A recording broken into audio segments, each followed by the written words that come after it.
अच्छे लोगों के साथ हमेशा बुरा क्यों होता है? गीता में श्री कृष्ण ने दिया है अर्जुन को इसका जवाब। श्री कृष्ण ने अर्जुन को जवाब देते हुए समझाया है, ये बात लोगों को उनके कर्मों का फल हमेशा मिलता है। गीता सार आपने महसूस किया होगा कि जो लोग अच्छे कर्म करते हैं वो परेशान रहते हैं, वही जो बुरे कर्म करते हैं वो खुशी से रहते हैं। अच्छे कर्म करने वाले परेशान होते हैं कि आखिर उन्हें इतनी परीक्षा क्यों देनी पड़ रही, जबकि जो अधर्म की राह में हैं वो खुश है और ज़िंदगी का लुत्फ़ उठा रहे हैं। अगर आपके मन में भी ये सवाल आया है तो आज हम आपको इसका जवाब देंगे। ये जवाब वो है जो भगवद गीता में लिखा है और श्री कृष्ण ने अर्जुन को दिया था। भगवद गीता में वर्णित कथा के अनुसार जब भी अर्जुन के मन में कोई दुविधा होती थी तो वो श्री कृष्ण के पास पहुंच जाते थे। एक बार की बात है, अर्जुन से भगवान श्री कृष्ण ने समीप आकर कहा कि वो दुविधा में है और इसका जवाब वो श्री कृष्ण से चाहते हैं। श्री कृष्ण ने पूछा कि क्या सवाल है? अर्जुन ने कहा, मुझे ये जानना है कि अच्छे लोगों के साथ हमेशा बुरा ही क्यों होता है, वही बुरे लोग खुशहाल दिखते हैं। अर्जुन ने मुँह से ऐसी बातें सुनकर श्री कृष्ण मुस्कुराए और कहा, मनुष्य जैसा सोचता है और जैसा महसूस करता है वैसा ही कुछ होता है, बल्कि अज्ञानता की वजह से वो सच्चाई नहीं समझ पाता। अर्जुन उनकी ये बात समझ नहीं पाए। इसके बाद श्री कृष्ण ने क्या कहा वो जानते हैं। श्री कृष्ण ने अर्जुन से कहा, पार्थ, मैं तुम्हें एक कथा सुनाता हूँ, उसे सुनकर तुम समझ जाओगी कि हर प्राणी को उसके कर्म के हिसाब से ही फल मिलता है।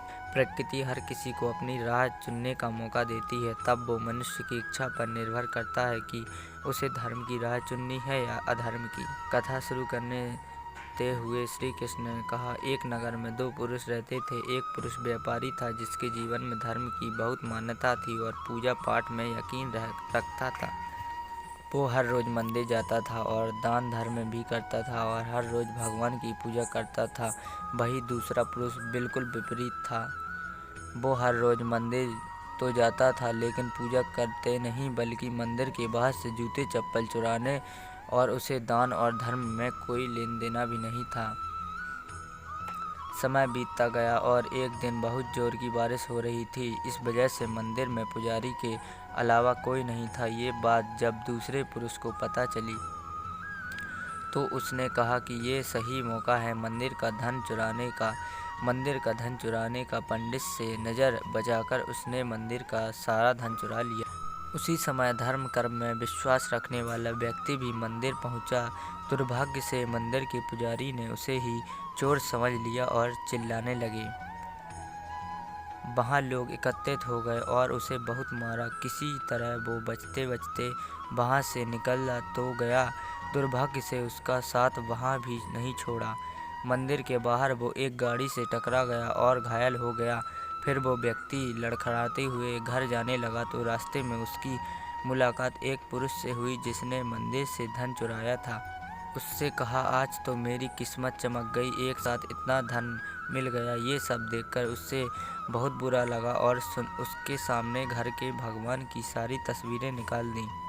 कुछ सालों बाद दोनों पुरुषों की मृत्यु हो गई। मरने के बाद जब दोनों यमराज की सभा में पहुंचे तो भले पुरुष ने दूसरे व्यक्ति को देखा और उसे बहुत गुस्सा आया।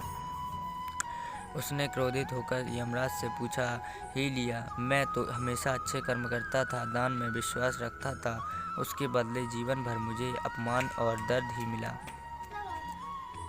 और इस व्यक्ति को नाटों से भरी पोटली, आखिर ऐसा भेदभाव क्यों?